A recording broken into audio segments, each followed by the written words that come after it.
Well, thank you, Pam, and hello, everybody around the world. Once again, we have people on from all the continents and quite a few countries, so we're excited to talk to you today. I have a lot to cover today. Have two guests we'll introduce in a moment, but I want to get to the hot topics right now. And U.S. labor shortage continues here in the theme park industry, and it's creating situations that we've never seen before. Shortages of unprecedented of labor numbers at parks across the United States, both the large and small parks. This past week, Universal Studios announced its starting pay would increase to $15 per hour, and it's calling it the largest single wage increase ever made by the theme park. Universal becomes the first major attraction in Central Florida to pay $15 an hour to new workers. And these pay hikes began on June 27th for more than 18,000 workers. Those that already make more than $15 could also see an increase. Universal is right now trying to add 2,000 personnel to their workforce. Ohio Cedar Point Amusement Park also made headlines this week when they announced that their starting pay is $20 per hour to attract more employees.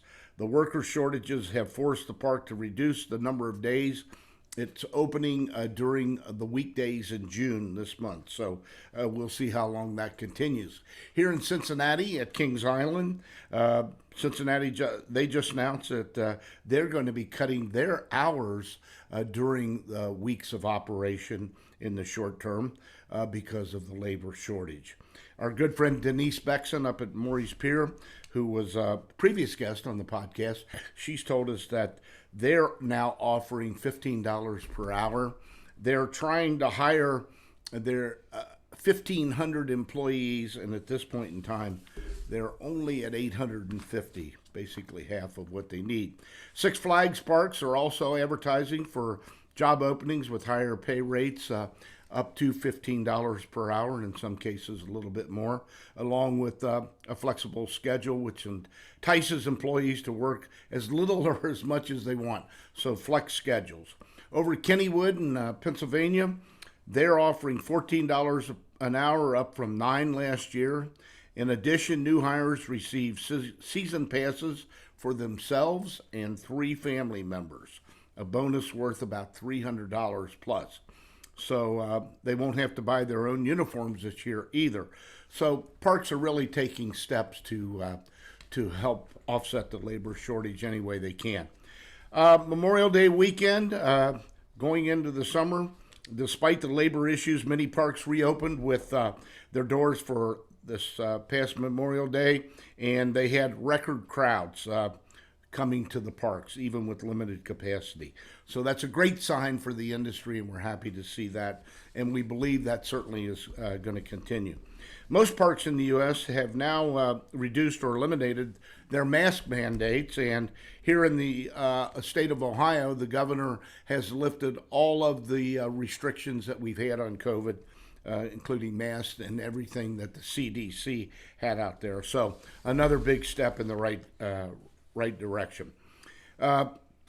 We know that people are beginning to venture out again, not only to theme parks, but to concerts and to movies, and again, that works well for us. Memorial Day weekend also showed that air travel is still rebounding on the first day of the 4-day weekend. The TSA screened more than 1.9 million passengers, a number they hadn't seen since March 20. Over in Spain at Isla Magica, they just reopened Saturday for their first day, and Universal Studios over in Japan was set to open this weekend as well. Other impacts to the industry, in a rare turn of events, we have seen today, announced yesterday, there was an attack against the world's largest meatpacking company, which has disrupted meat production in North America and Australia. The likely attackers are said to be a criminal organization out of Russia. If the shortage of the meat continues, we could see higher meat prices across the board, and it could impact the industry. We're hearing already for our, believe it or not, beloved hot dogs and hamburgers that we sell. This follows the last month, the Colonial Pipeline attack that they hacked into and drove gasoline and oil prices up. So it appears that there's a never-ending list of unforeseen issues that we're going to be dealing with, and it's just something that we have to work with. But we are back, and people are coming, and that's great news. They missed us, we missed them, and we're happy that we're back on track. Today, I've got two great people joining me today on the podcast, Tim O'Brien and Jim Futrell. We'll start with Tim. Tim's an award-winning photojournalist who's chronicled the outdoor amusement industry and tourism industry for nearly 5 decades. He's reported on amusement parks, fairs, carnivals, circuses, sideshows, and all types of roadside attractions. He served as senior editor at Amusement Business magazine, which we all read for decades, for about 18 years, and spent 10 years as a writer and publications executive for the Ripley's Believe It or Not organization. Tim's had more than 6,000 articles and more than 3,000 photos published over the years, and has published at this point in time 18 books. Tim is the only journalist to be inducted into IAAPA's Hall of Fame. And as I mentioned just a second ago, Tim's book, his newest book, is Tim O'Brien's Roadsides Pick and Picks, The Huge, the High, the Half-Buried. It's a collection of his roadside photos and available on Amazon, and it's a lot of fun. I hope everybody will pick it up. Our joining guest is Jim Futrell. Jim has over 40 years documented, has documented the amusement industry and has been historian of Napa since 1984. He's also authored over 70 articles for industry trade publications, along with dozens for the Napa Chronicle and the Industry History magazine. Jim's first book, An Amusement Park Directory, was released in 1990 and has been followed by 7 additional books on the industry. He's been quoted more than 150 times in publications and been on national television more than 10 times. Jim is involved with IAAPA, serving on the Hall of Fame committee and a recipient of their Outstanding Service Award. He also heads up IAAPA's Oral History Project and compiled their official Centennial History documentation, which we're going to hear about in a little bit. Jim has visited nearly 500 amusement parks and ridden more than 700 roller coasters around. So Jim and Tim, welcome. Please join me if you would. There's Tim. There they are. Good morning. Yes. Good morning. Can you hear me, guys? Yep. I can. Good, great. Tim, you're obviously on the beach, sitting there having a pina colada at this time of the morning. I am. Isn't it amazing that the wind's blowing obviously in the back and my hair hasn't moved a bit? That's because you washed it. Oh, that's right. Hey. And Jim, you're working, so that's about normal. We've got one guy on the beach and one guy working. So, well, this is my archive room, so it's my happy place. So. There you go.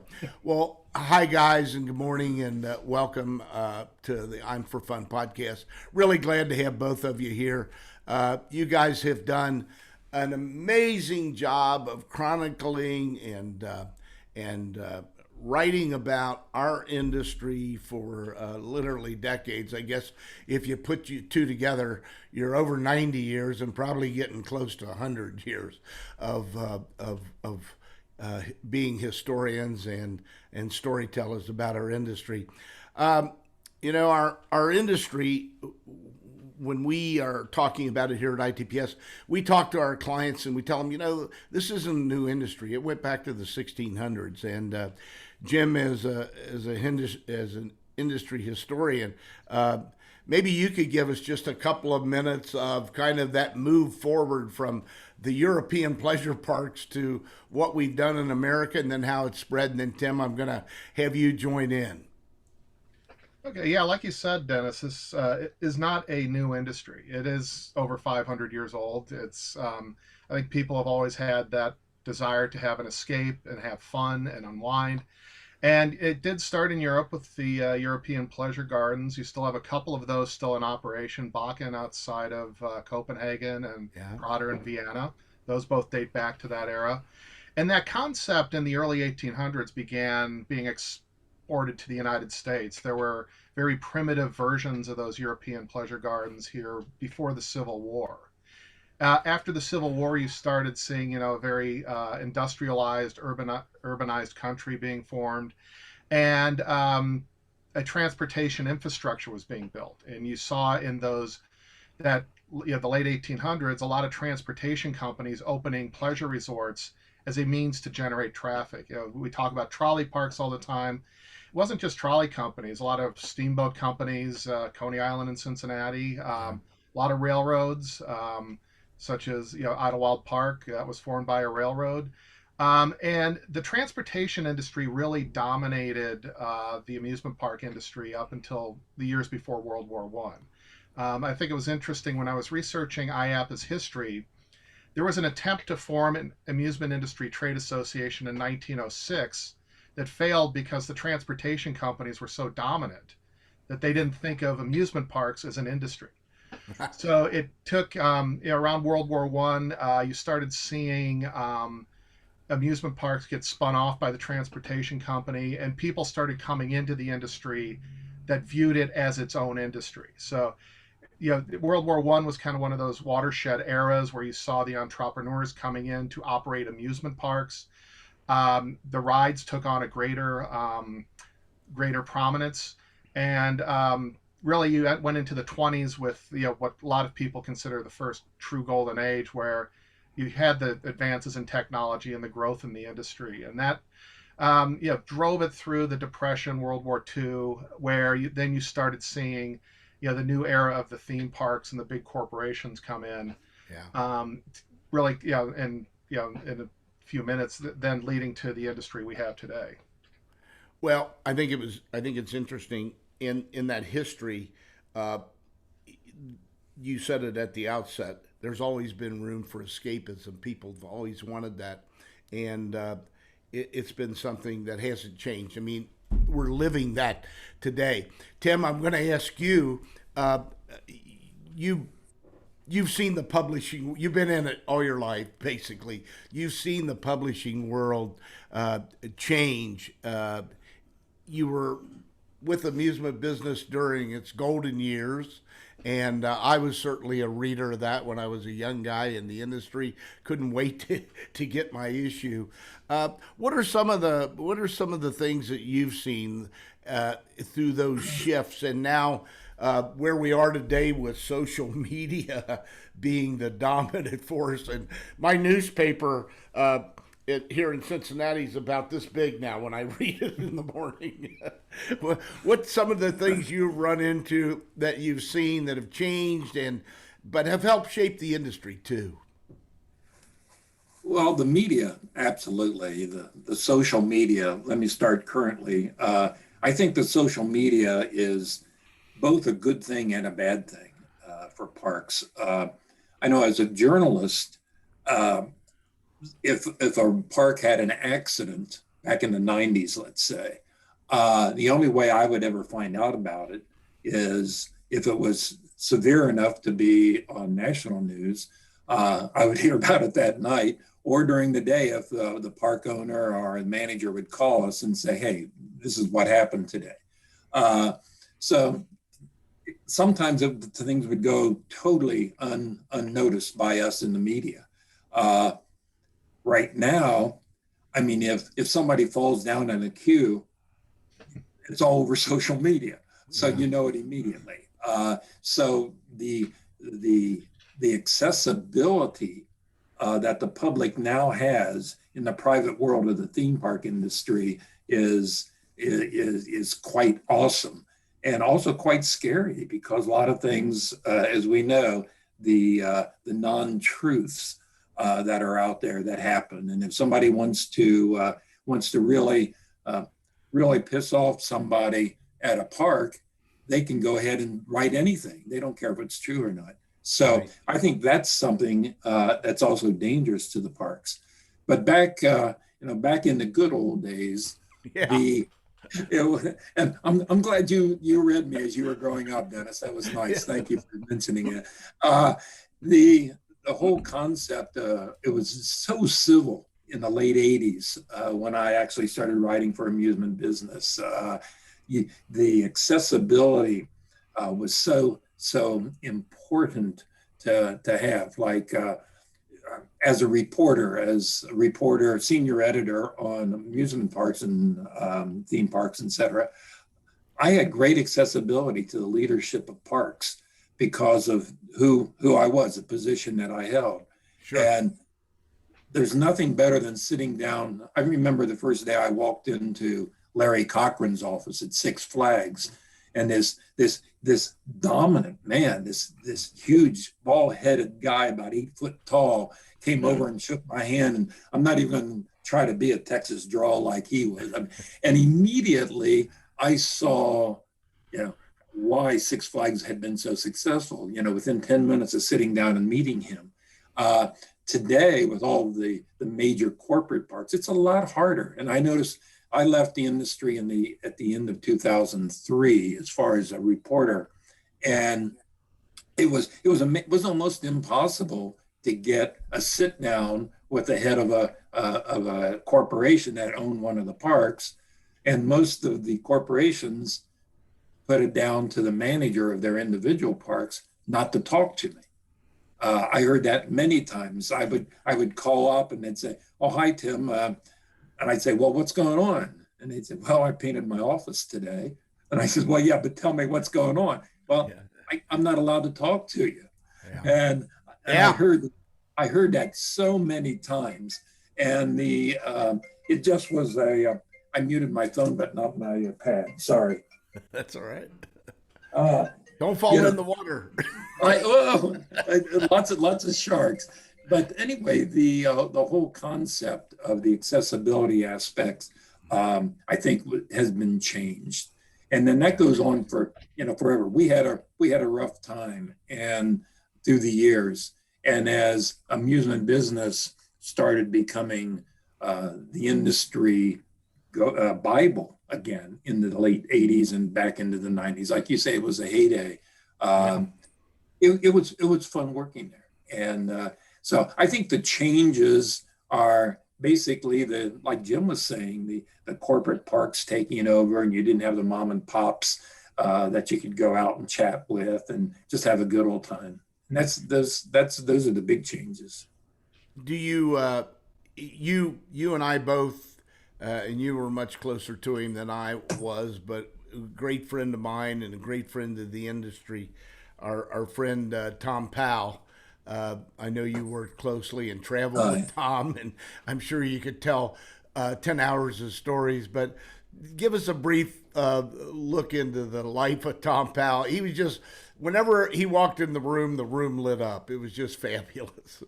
Yeah, the room lit up and we all got free drinks. That was, that's, there in a thumbnail is what Tom Powell was all about. But Tom was a fabulous man. He brought me into the industry. He hired me.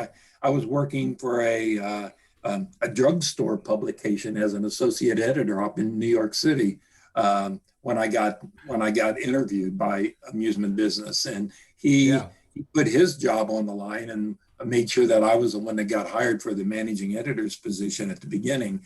But Tom was an old school journalist.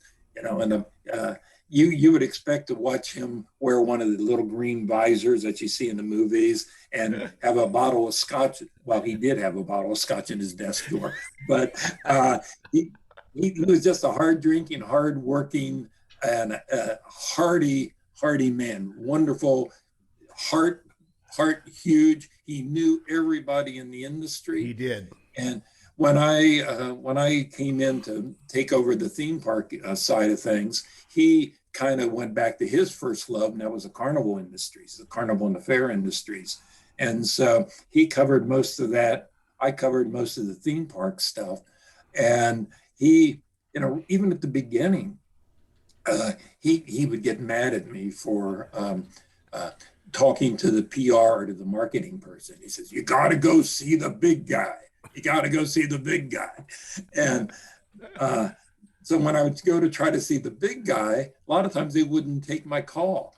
And I'd say, "Well, why?" And I would call Tom, and I said, "Tom, I can't get through to so-and-so." And he'd get on the phone, call the guy. And within 10 minutes, that guy would call me back and say, "Sorry, no, Tom gave me your blessing, so we're okay now." So that was the kind of guy he was. Yeah, he was great. He was, and he loved the name drop.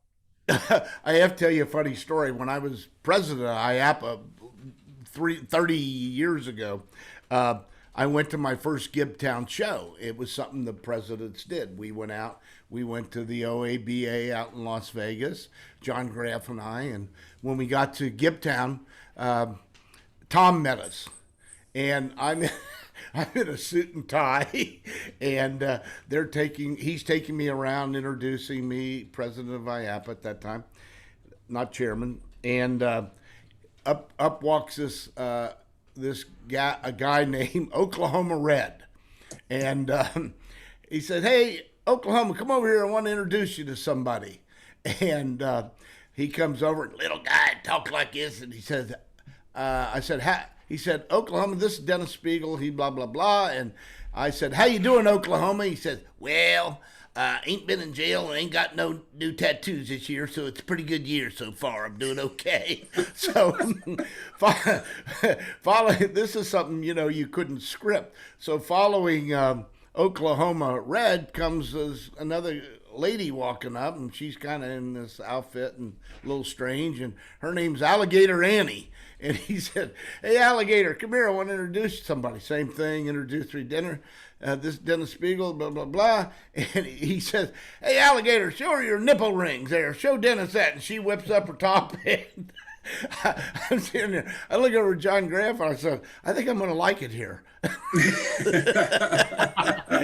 and for the rest of the day, that was kind of our exposures. It was he was great and a lot of fun. He could tell a great story. Yeah. And the real excitement at Gibtown starts when the sun goes down too. So yeah, absolutely. At the Coconut Bar.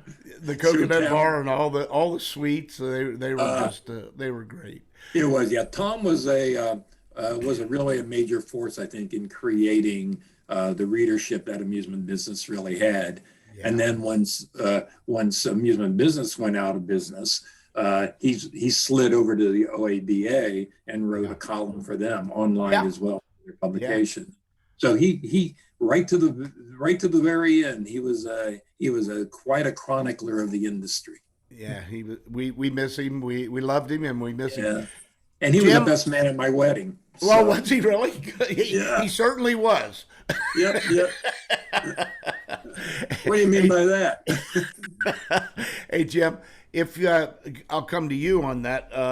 If you had to kind of look through the industry, and you've done a phenomenal job. We're going to talk about the Oral History Project in a minute, but just some of the people you've come in contact, who would be a couple of the people that you would say, "My gosh, they helped me get my start. They put me on the path. They just changed." Who would it be for you? Well, I'm always grateful for Tim. We've known each other for 30 years now, and he was the one who really was able to get me writing on a freelance basis for Amusement Business and Fun World, and I think recommended me for the Hall of Fame committee, which I think built up my exposure in IAAPA. So when they started the Oral History Project, they came to me and asked if I'd be interested in overseeing it. Yeah. So I mean, I think Tim has been a great friend over the years, and we've worked on some book projects together. So he's been I would put him at the top. But it's such a generous industry. I mean, there's so many people who, are all, given that it's a fun industry, people want to help everybody else out. I was thinking in preparing some questions and just discussion points for you guys. I was thinking about when we think of who have been some of the most influential people. I mean, obviously Walt Disney, of course, okay, and George Millay and Angus Wynn. If you, I was looking at some history on the guys, and this is hard to believe. Walt Disney would be today 120. Angus Wynn would be 107. I remember, and maybe you do, Tim, when they opened Six Flags. I remember it. So what a milestone that was in 1961. John Allen from the vendor manufacturing side. Schwarzkopf, Anton Schwarzkopf, what he did for the industry over in Europe. Who would you guys add to that list, Tim? Who would you throw out there? Wow, there were so many, and a couple people that really put their arms around me and helped me get to know the industry was Spurgeon Richardson, down in Atlanta. And then he finally left the Six Flags organization and became like the head of the visitor and visitors bureau We're in Atlanta and you're invited. That's right. I mean, so Spurge was a big help to me. And then as far as the European, Jeffrey Thompson, he was also the head of Blackpool, and Jeffrey was always there for me, and we would walk through a lot of stories before I even published them, especially about Europe before they went to print. So Jeffrey was very, very knowledgeable and very cordial. And like Jim was saying, I didn't find really too many roadblocks in my search for knowledge about the industry. People were very generous. People loved to talk about their parks. And one thing we always covered, amusement business, we weren't a fan publication, we were a business publication. Yes. So we, instead of going out and talking about a new roller coaster and it's so big, it's long, it's blah, blah, blah. We talk more about the return on investment, the problems they had with the supply chain getting it built.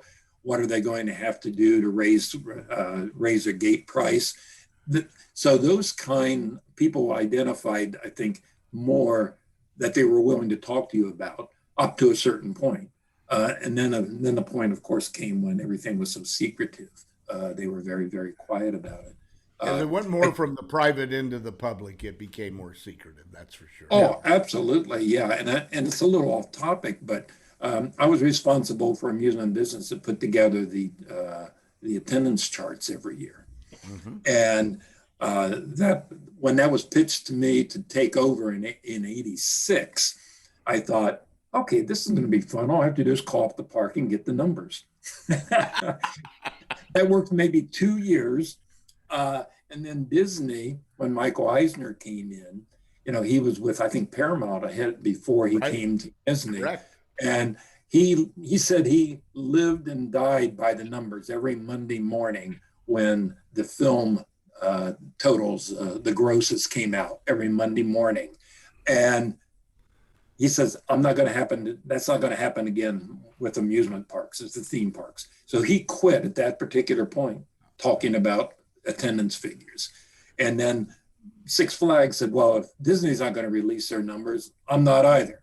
Then Bush, and then all the others. And it got down to only one or two mom and pops in the top 40 or 50 would actually give me real attendance figures. And so that's when I had to start, and I'm not going to tell you what, but a major chain in the universe here, an American-based chain, they were always friendly with me, but they would never tell me the numbers. But this one particular person every year at the convention, IAAPA convention, would see me on the floor and go, "Hey, Tim," shake my hand how you been? Good, good. And I'd walk away with a piece of paper in my hand with attendance figures. I mean, that's You had your own deep throat. oh, I mean, that's how clandestine things became, and but with the help of people like you, with your contacts, Dennis, and with Jim, he knew a lot of the mom and pop people. I was able to pull together some figures, but again, that just shows again over time how things changed and how quiet and hush hush things became. Yeah, it really did change, and we the three of us, particularly you and I, Tim, we lived it. I mean, we saw it, and I was part of that original small group from the Coney Island group here in Cincinnati, and we shared with Kennywood and Lagoon and Knobles, and we were all buddies and friends. We get together, and I remember we we started a small group of us. Lee Darrow was involved with it. Spurge was involved with it. And we started a little enclave, a meeting of the general managers of more or less the bigger parks that were getting going back in the 70s. And we would kind of rotate through each guy's city. So we'd go out to see Lee Darrow at World's Fun, and we'd all go out for cocktails and drinking, and we'd share information and talk about it. And same thing in Cincinnati. And Jim Bowie, we'd go see him up in when he was with Marriott. And then John Graff said to us one day, "You can't do this." He said, "What do you mean? We're friends. We've known each other for 20 years. No, you can't do this. The government will step in." So out of that group of small guys, it started out, there were about 6 of us. Larry Cochran was part of it. Errol McCoy was part of it. Bill Crandall was part of it. Mike Bartlett, Ed McHale, Bowie. There weren't that many parks at that point in time. Out of that, John said, well, if we're going to do this, we have to do something at IAAPA. And that is how the owners, general managers breakfast evolved. It was opened up to the masses, and then we'd have speakers come in and talk. So it went from this small group of guys having cocktails to how many people go to that thing now? 2,000 or 1,500 or something like that. Dennis, crazy. It's interesting you mention all those people, because when I've been fortunate to interview most of those for the IAAPA Oral History Project. And what I find fascinating is that environment that you guys grew up in terms of, you guys were in your 20s and 30s and running major theme parks, and just that spirit of entrepreneurialism and that youth and enthusiasm that you guys brought to the industry at that time, as it was really evolving into something totally different. Yeah, no question about it. I mean, when I went down, moved from Cincinnati to build King's Dominion, I was 28 years old. And I think Cochran and McCoy were 2 years older than me. They maybe had just turned 30. And it was amazing when we would get together. You talk about the spirit and that entrepreneurial drive and everything. I mean, we didn't know if we were right or wrong a lot of the times, but we did it. We charged forward, and that was amazing. Yeah, and even Disneyland too. Talking to some of the people when Disneyland opened in the 50s, you think of Disney as this very sophisticated, by the book operation. Yeah. And again, the entrepreneurial spirit that existed then, like talking with someone like Bob Gurr, trying to just figure out how to make a turnpike car work, and Jack Lindquist, and trying to figure out how you staff a parade, and all of these things that are now so much a part of the Disney experience and so flawless, how they were just going by the seat of their pants even there. Well, we all were. In fact, I've got a letter from Gary Walks, which started the King's Company. He was really the guy who was responsible for taking Coney Island into the new era. Kings Island, King's Dominion, Canada's Wonderland. And his mother and father were great friends with Walt Disney, and they went out to the Disney opening, and he gave me a copy of a letter that his mom had written to his sister when they were out there with Walt Disney at Disneyland when it opened, and she's describing this park, which she'd never seen anything like it, and her family had been in the business for 50 years prior to that, and she was going. And it's a wonderful letter, but if you remind me, I'll give you a copy of that, Jim. It's a real treasure. Walt Disney takes them to the Beverly Hills Hotel. Here they are from Cincinnati, going out to LA the first time. They go to the Beverly Hills Hotel. They're having dinner. Up to the table comes Red Skelton, and Red sits down. He buys their dinner. He loves what they do. The next night, they're with Robert Mitchum, and they're with all these great movie stars at Walt Disney's house. And she's telling all these stories just like, it's nothing, we met and we were with, and so and some of the females that were there were just phenomenal. But yeah, those were the days, I guess. Those Yeah. Yeah. Well, Ed Carroll, when I interviewed him, would tell this story because his father was really big in the industry in the 40s, 50s, knew him 60s. well. I guess, while Walt would not go to the Sherman House expos, I guess Roy Disney would go and take a low profile because, Walt being the visionary, he created these concepts, and Roy would have to figure out how to make them work and pay for them. Yeah, pay for it. That's right. That's exactly. You mentioned Ed Carroll.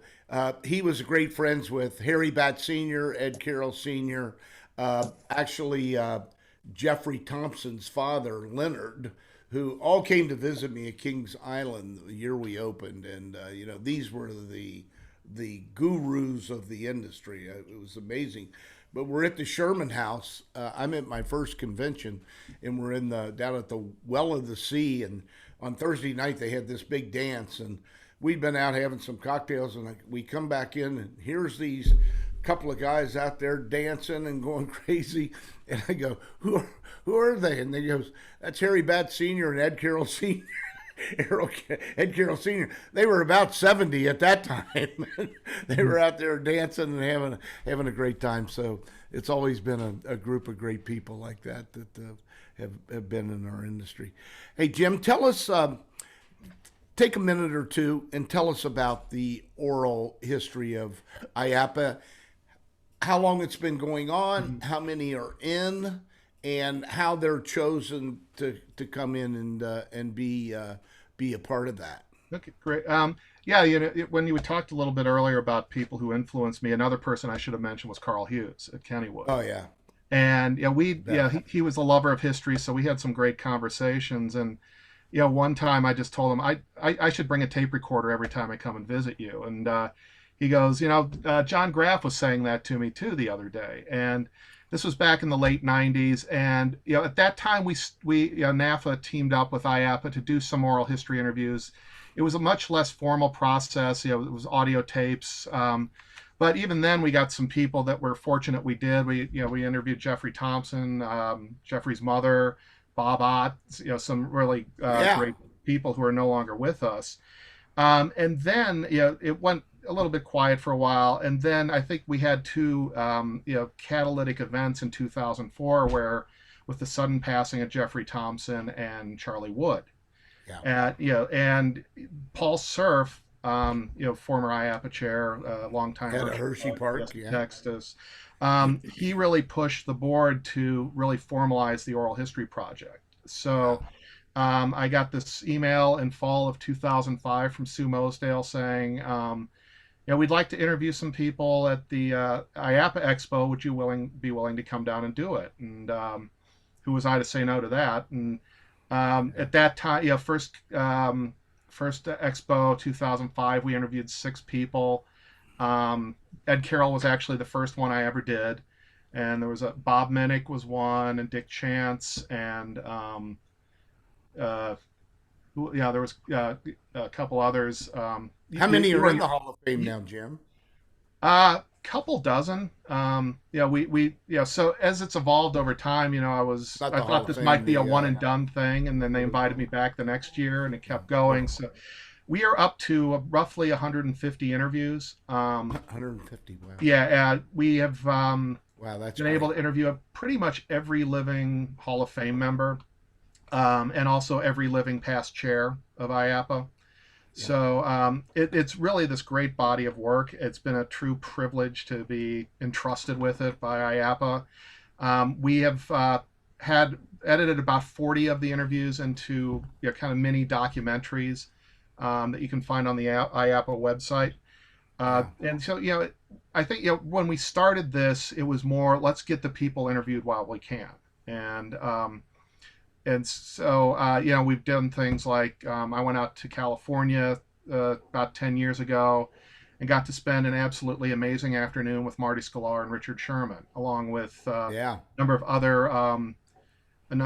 other Disney legends like Exitencio, the guy who scripted Pirates of the Caribbean and The Haunted Mansion, and to hear this 90-year-old man talking, doing the Dead Man Tell No Tales on camera was really kind of surreal. Phenomenal, yeah. Those are treasures. But then I've been fortunate to go to some of the overseas expos to get some of the members over there. So like Boo Kintorf, that was great. Quite an experience. So it's really been one of the highlights of my life to be able to do this. And I think we've really captured such a wonderful body of work. I should also mention my Bob Rogers interview, 3 hours. Wow. He was the longest interview I did. Tim was actually the second longest at 2 hours and 45 minutes. So we have a lot of great stories, and hopefully we can get more of them out there in future years.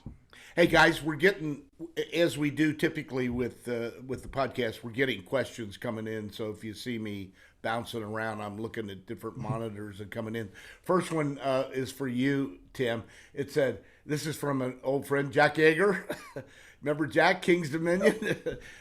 He said, where did Steve Rogers go after AB? He wrote a lot of articles for us when we were at King's Dominion. Did you keep up with him? I did. I never met Steve. As a matter of fact, he left and I came in to fill his position at that particular time. It was more of to fill the body position, not his. I forget. I think he was managing editor at that time, maybe. Yeah, but I came in as managing editor and then moved on to the other stuff. But all I know is I think Steve continued writing, but wasn't in the industry or wasn't for us. So I have no idea where he is. Just kind of gone. Jim, here's one for you. Thank you, Tim. Here's one for you. It says, Jim, do you ever think there will be a standalone attractions industry museum? And if you do, what would it feature? Where would it be? Wow. Wow. You do have the National Roller Coaster. For those of us watching, we know why we're laughing. Yeah.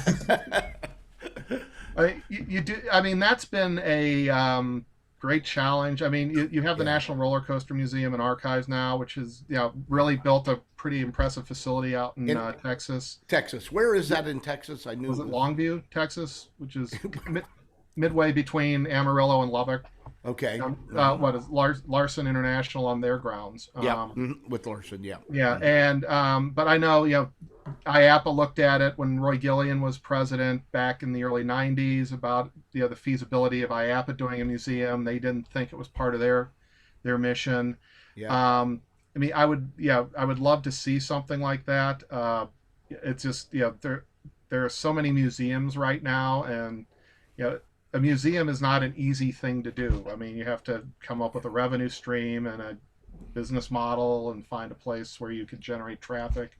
Yeah. What we are doing at Napa, I mean, we are, I think, building a pretty good archive. We have served as a repository for people looking to unload stuff. So and Jim, you might pitch right now. That's a good idea. Yeah, we recently received a very significant donation that is just a great thing for us to have. We're very pleased and grateful. What do you think about that, Tim? Well, I'm very bittersweet about you having all my stuff now. It broke my heart when I saw that U-Haul truck pull out of my driveway with my entire career in the back end. However, your wife went, woo! Yeah, I get my room back. Now, I just want to pitch too, because I mean, through the years, at Amusement Business, and then on the Hall of Fame committee, excuse me, I constantly heard people, they would call me and say, my mom and dad worked at this park, or they owned this park, or whatever. And when they died, I went down to their basement and I have 10 boxes of this crap. What am I supposed to do with it? I'm just going to throw it away. And they didn't see, people don't see, even if they have one file of stuff, of the history of a park, or of a ride or a manufacturer. I think go to NAPFA, National Amusement Park Historical Association, which Jim is talking about. I searched for probably the last 4 years of my career for somebody to give it to. Even though Jim and I were friends, and for 10 years we talked about trying to get an online archives or an online museum for IAAPA and for the industry. I wasn't completely sold on the fact that they should receive it. First of all, I said some university should get my archives. And after talking, I found that the NAPA guys are going to take good care of it. They're going to use it, and they're going to leave it open for other journalists. And that's great. That was my goal for my archives. And I think probably a lot of people who have accumulated a lot of stuff over the years, let's make it available to future fans, future journalists, future chroniclers of the industry, so that they can benefit from all the hard work we did accumulating it to start with. And I think that's what NAPA is going to do. So, find out where Jim lives and send him stuff. Do the big dump, right? Yeah, right. A couple of more questions came in, and incidentally, a longtime friend and part of the industry, Mike Glennon, he said, "Hey guys, please wish Larry Cochran happy birthday. He's 81 today." So we'll all say happy birthday, Larry. We miss you, and you were a great part of the fabric of the industry for many, many years. You were a pillar of the industry. And you speak of Mike Glennon. He's a legend in his own right in the industry, mostly with Six Flags, and then with the whole debacle down there in Jazzland, what that turned out to be. He's got a lot of great stories. Cochran, other Six Flags people in the industry. And well, Tim, that leads into the question that just came in. It said, "Hey Tim," it said, "You've seen hundreds of projects come and go through the years. Which projects, whether operating or not, would you say have really influenced the industry, and which ones are you surprised that maybe still are not around?" A couple of legs on that chair there. Wow, that is such a loaded question to start with. That's from Walter, if you know Walter. So. I know a lot of Walters. But I think as a journalist, one thing that we got constantly, and that you might not even been aware of, Dennis, I would say at least every month I would get one or two people either dropping by the office or calling me and wanting to talk to me about projects that they had in mind. And they would have these beautiful books full of pictures. They would have all these stats and all the location. And then they would say, "Yeah, well, we're going to build this." And I says, "Well, will you do a story?" And basically what they wanted to do is spread the word so that they could get investors. But, and I said, "Well, this is great. You get your investors, and then I will do a lot of stories with you." But there were some amazing potential for parks that never came on board. But as far as, I go back to Disney, I love the California Adventure. I think that was an homage to the old amusement park. Disney was considered a theme park for so long. People that owned amusement parks were kind of left out in the cold. They said, everybody wants a theme park. I need to create a theme park. But I think Disney's homage to the amusement park and the Disney California Adventure, I think that gave a lot of amusement park people pride in the fact that, we do own this old park. park. And yeah, we do have the roller coaster and all that. So I think that was very important. And then Jazzland, which I mentioned earlier, I thought that was a great concept. It was just in a bad location. Yeah, it was a bad location. But the whole thing of, with the Zephyr, the roller coaster, they named it after the old Pontchartrain beach coaster, things like that. I think that, again, that kind of influenced people, good and bad, saying, well, you got to really think about those three words, location, location, location, before I spend a lot of money. Yeah. And I think every attempt at a new ride or at a new park is quite a good educational instrument for the rest of the industry to follow and pay attention to and study. Yeah. If you take the map of the United States and you lay out all of the regional theme parks and take the destination parks, Florida and California, there's a major, within 250 miles of every major metropolitan market, there's a theme park. And many of those concentric circles overlap. Some of them get in within 100 miles. Well, take King's Dominion and Busch Gardens, 60 miles away in Williamsburg and in Richmond, Virginia. Not to mention Orlando, where you're a half a mile away. But yeah, it's the proliferation has been interesting.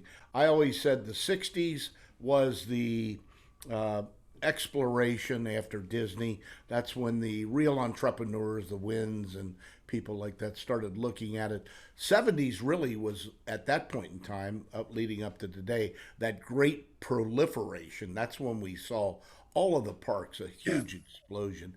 80s was more or less the figuring out how to operate them. We were learning how to make money with them in the 80s. As we got into the 90s, that decade, started the consolidation of parks when Six Flags started buying up the Ed Carroll parks and the Kentucky Kingdoms, parks like that. Then as we went into the millennium, it really was the globalization of the parks, and that's kind of where we remain today. But you take all that and pull it together, it's been a real fast 60 years. If you look at what was Disney 67 years ago it opened, so it's kind of crazy. Jim, here's one from Gerald. He said, Jim, how does somebody become a member of Napa if they want to? What's the process? You can go to our website, NAPA.org, NAPHA. You can join online. Membership's open to anybody. Anybody who likes amusement parks. We have a publication, Napa Chronicle, that comes out 4 times a year. We do at least one special event recognizing a major milestone. So this year, at the end of July, we will be at Coney Island celebrating the centennial of the Wonder Wheel, and then at Lake Compounce doing the first recognition of a 175-year-old amusement park in North America. Wow. So it should be a good time. And yeah, our website has all the information you need.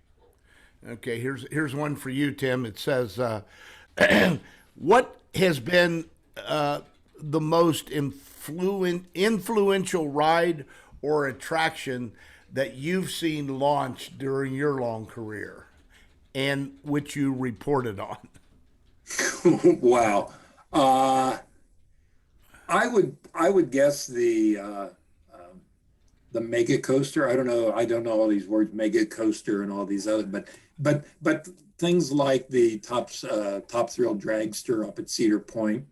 Do they call those mega coasters? Is that what or hyper coasters? Giga, mega, and now they're giga coasters.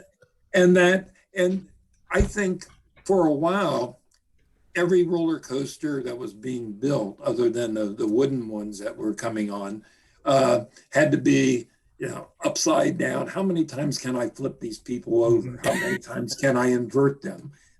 And then as I was getting older, I was disliking that concept more and more.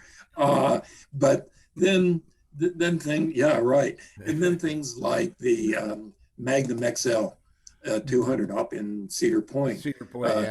They proved that you could have a really great roller coaster that gave you height, speed, and thrills without turning you upside down, without inverting smoothly. And it was smooth. Yeah. So I think that coaster and a couple others that came out about the same time that did the same thing without turning you over were taking the best concepts of the old Woodies, the high fast, and even the banked curves, and creating a steel coaster that was a lot more smoother. And I think more and more people saw you didn't need to twist people and twist them up because you eliminate so many of your guests immediately when you start. With every inversion you add, you knock off 10% of your people that could ride this thing. That's right. So, yeah. You know what I said? Here's my graph, Tim. If you graph it, age, speed, and this is where I start to fall off. That's where I go. The inversion, yeah. Inversion. Let me ask you, same thing, Jim. Anything that really jumped out at you that you saw through the years that you said, "Wow, this is the cats." Well, I mean, I was thinking about that as Tim was answering, and I just look at kind of this evolution over my years following the industry. I remember when the Chicago Loop opened at Old Chicago. It was one of the first corkscrew coasters, and being turned upside down, how terrifying that was. And then as those dynamics put that in, I remember got more and more sophisticated. And like I said, I think Magnum XL 200 was such a game changer because then it caused people to look at steel roller coasters in a completely different way. And then you get into things like Spider-Man. I mean, that's actually my oral history interviews. When I asked like a favorite ride or attraction, that's like the most frequently mentioned one. Yeah, just the way they used Dark Ride in that manner. And then the Harry Potter stuff that Universal has done in recent years, creating such an immersive environment that you see now being spun off, even in the smaller parks.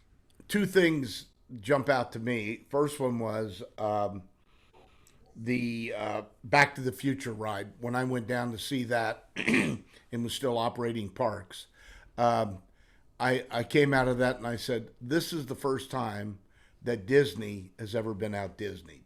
Mm-hmm. That ride was off the chart, if you remember it. I mean, we hadn't really seen anything like that. And at the same time, Disney had just introduced, if you remember, the Captain EO with Michael Jackson, which was a 6-degree motion-based platform, which was well done, but the screen was about, the size of my wall here in studio.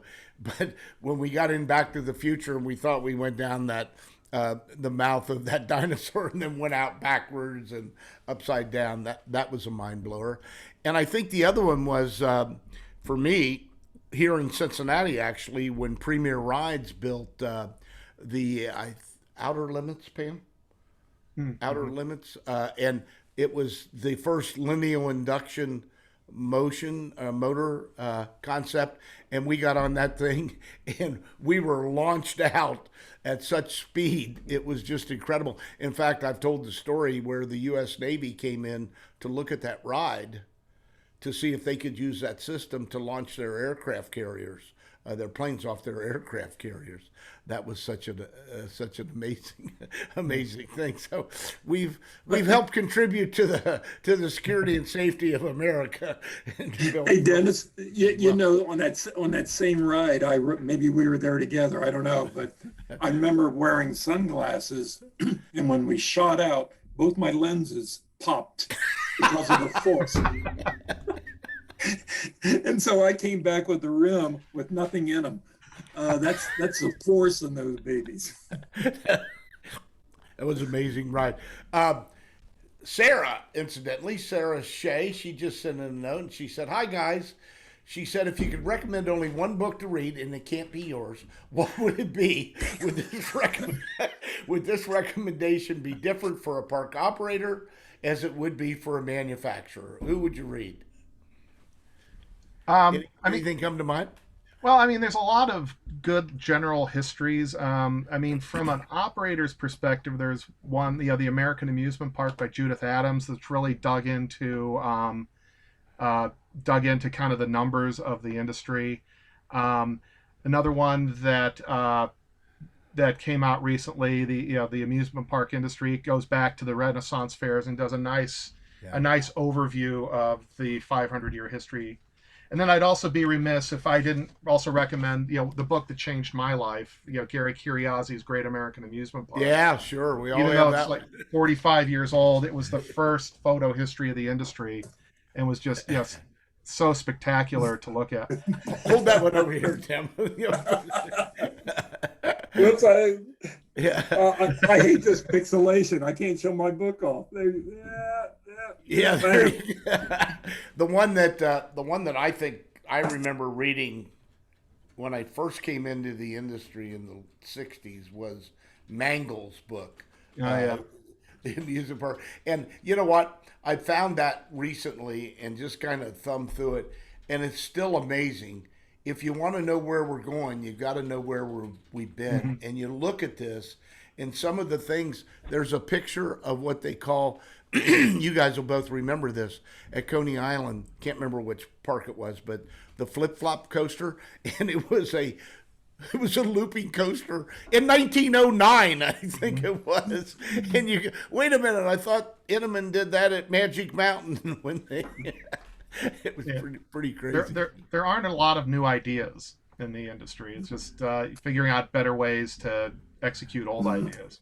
That's a great point. Sarah just sent in another note. She said, "Hey, I just wanted to let you know, show us how old we are. The Flight of Fear is 25 years old this year. Whoa. Yeah. Quarter of a century. So that's amazing. Well, guys, we've got more questions, and we could go on for an hour. You guys wanted to get you on and wanted to get you together because I knew it'd be fun. For the viewers out there, pick up Tim's new book. Hold it up again, Tim. It's kind of getting lost with your green screen there a little bit, but give us the name again. Hey, it's accumulation. You can't see it there, but it shows a rocket that was taken at Cape Kennedy. Anyway, it's a 450 picture book of all my roadside stuff, and I talk about the giants, roadside giants like the Muffler Men and a big Santa Claus at Santa Claus Land, and then also just fun places like Cadillac Ranch, and it's all color. It's like a coffee table sized book, but it's a soft cover, and it's 450 of my favorite photos that I've taken over the years.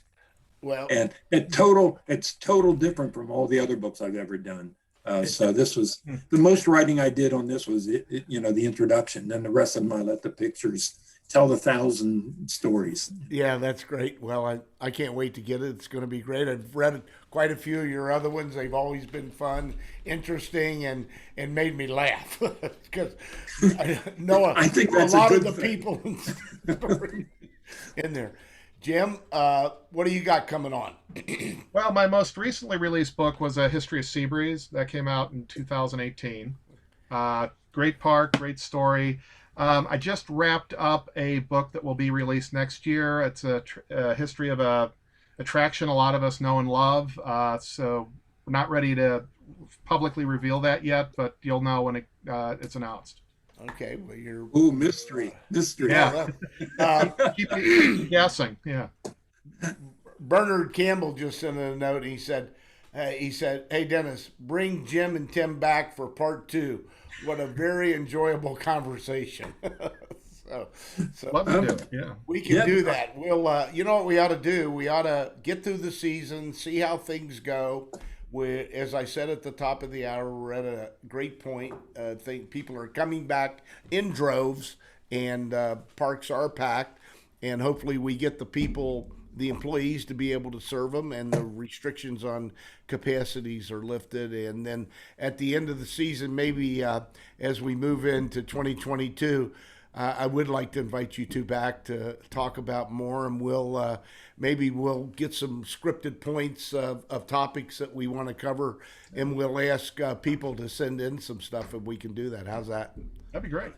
I think that's great, Dennis. I like the whole idea of the discussion about the history and the stories through the years. I know so many people are so involved in what they're doing today. They really don't like to reminisce.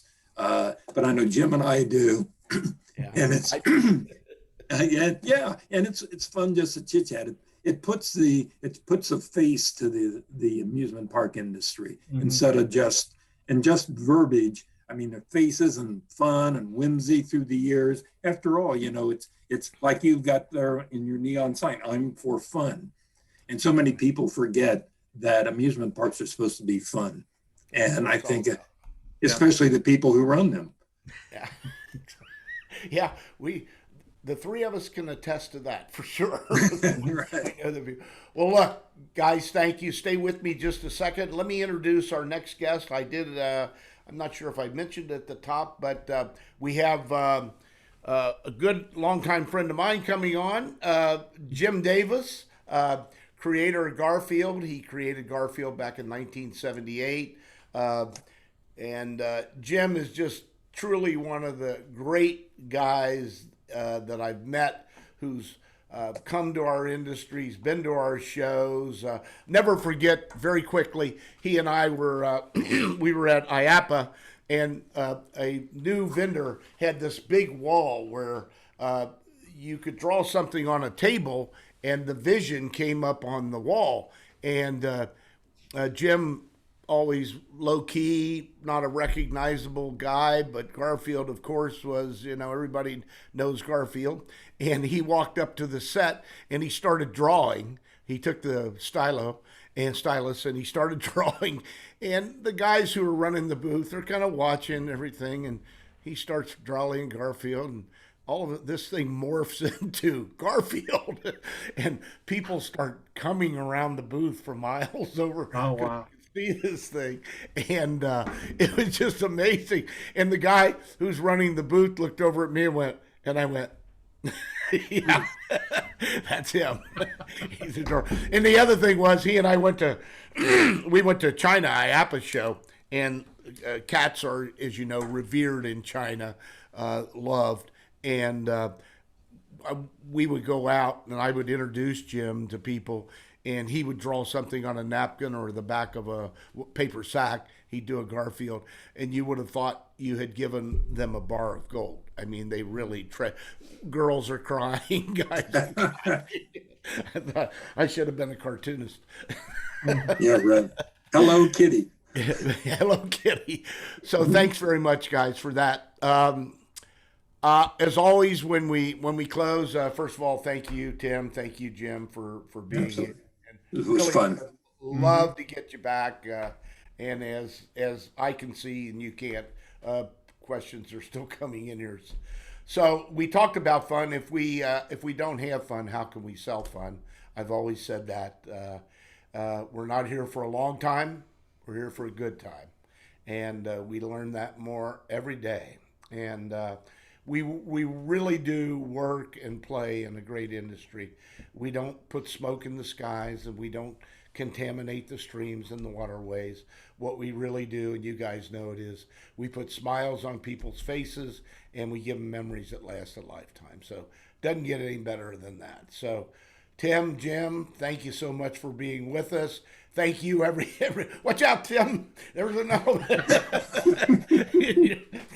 Man, you went to a new place real quick. He crawled out of the lake. Where'd he come from? So thanks a lot, guys, and thanks to all of our viewers. Thanks. And as always, you can find this top episode on YouTube, and please tune in for Jim Davis. Thank you, guys. Thanks, Dennis. Bye. Okay, bye-bye. Good to be with you.